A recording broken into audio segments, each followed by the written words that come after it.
Hello everyone and welcome to the Middle Ages channel. Today we're embarking on an epic journey, stepping into the ironclad boots of a medieval knight. Forget the fairy tales for a moment. We're diving deep into the real, gritty, and often brutal path from a young boy to a legendary warrior. This wasn't just about learning to swing a sword. It was a lifelong commitment, a code of honor, and a social ladder all rolled into one. So polish your armor and sharpen your senses, because we're about to uncover what it truly meant to be a knight. Our story begins not on the battlefield, but in the nursery of a noble household. A future knight was born into privilege, but that privilege came with immense responsibility. From the moment he could walk and talk, his life was structured, his destiny pre-written. While other children might play simple games, our young nobleman was already being groomed for greatness. His early education wasn't just about reading and writing, which many knights couldn't even do. Instead, it focused on etiquette, religion, and the foundational principles of chivalry. He learned to serve, to obey, and to understand the complex social hierarchy he was part of. Think of it as the most intense boarding school imaginable, where the final exam is a life-or-death duel. Around the age of 7, our boy's journey takes a crucial turn. He leaves his family home to become a page in the household of another powerful lord, often a relative or a close ally of his father. This wasn't a punishment, it was an honor and a vital part of his training. As a page, his life was a whirlwind of duties.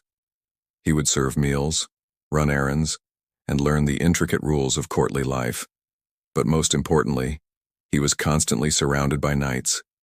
He'd watch them train, listen to their war stories, and help them care for their armor and weapons. He learned to ride a horse with expert skill and began his physical conditioning. This was the foundation, instilling the discipline and respect he would need for the rest of his life. At about 14, having proven his worth as a page, he would be promoted to the rank of squire. This is where the real work began. The title of squire meant he was now a knight in training, assigned to a specific knight as his personal attendant. The squire's duties were demanding. He was responsible for his knight's armor, weapons, and war horse, the most valuable assets a warrior possessed. He had to know how to clean, maintain, and quickly don every single piece of that heavy plate mail. On the training grounds, he would learn to fight with the sword, the lance, the mace, and the battle axe. He wasn't just learning to use them, he was learning to become an extension of them. This was also when he'd get his first taste of real combat, accompanying his master onto the battlefield, not as a primary fighter, but as a support role, carrying spare weapons, helping his knight if he was unhorsed, and guarding prisoners. The battlefield was the ultimate test. It was a terrifying, chaotic, and deafening place.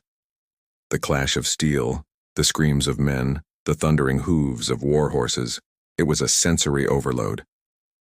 For a young squire, this was his final exam.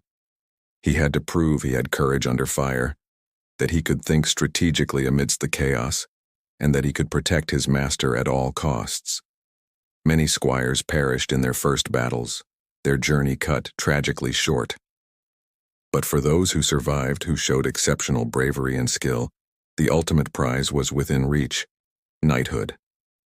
The ceremony of becoming a knight, known as the accolade or dubbing, was the most important moment in our young man's life.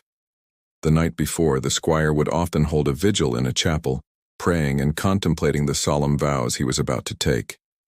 He would bathe, a symbolic act of purification, and dress in white robes.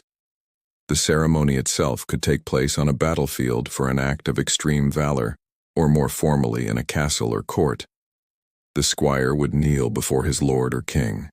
He would be asked a series of questions affirming his commitment to the code of chivalry, to protect the weak, defend the church, and serve his lord faithfully.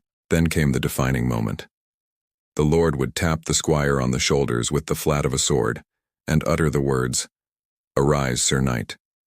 In that instant, everything changed. He was no longer a boy, no longer a servant.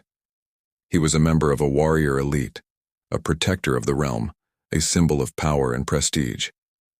He was given his own spurs and a sword, symbols of his new status. A grand feast and celebration would often follow, but the new knight knew his journey was far from over. In fact, the real challenges had just begun. Life as a knight was not one of idle luxury. It was a life of constant readiness. Daily life for a knight revolved around martial practice. When not at war, he spent hours in the training yard, or tilt yard, honing his skills. Jousting, while a popular spectacle at tournaments, was also critical practice for the cavalry charge, the most devastating tactic of medieval warfare. Knights would also practice in melees, mock battles that could be just as dangerous as real ones. Beyond training, a knight had duties to his lord. He might be called upon to serve as a bodyguard, manage a piece of land, or even act as a local judge. He was the law and order in his domain, and his reputation depended on his fairness and strength. And what about the famous code of chivalry? It was a complex set of ideals not always followed but always strived for. It wasn't just about being brave in battle. It encompassed piety, honor, loyalty, courtesy, especially towards ladies, and generosity. This code shaped the knight's identity. It was the moral compass that guided his actions, from the heat of battle to the formalities of the royal court. While the romanticized image of a knight saving a damsel in distress is a big part of the legend, the core principles of chivalry were about maintaining social order and upholding a Christian warrior ethic. It was the glue that held the feudal military system together. Ultimately, the knight's journey was one of transformation. From a boy of noble birth to a pillar of medieval society, it was a path paved with discipline, sweat, blood, and an unwavering commitment to a code of honor. While the age of knights in shining armor has long passed, their legacy endures. They remain powerful symbols of courage, honor, and the eternal quest for justice. They remind us that true strength isn't just about physical power, but about the principles you're willing to fight and live for.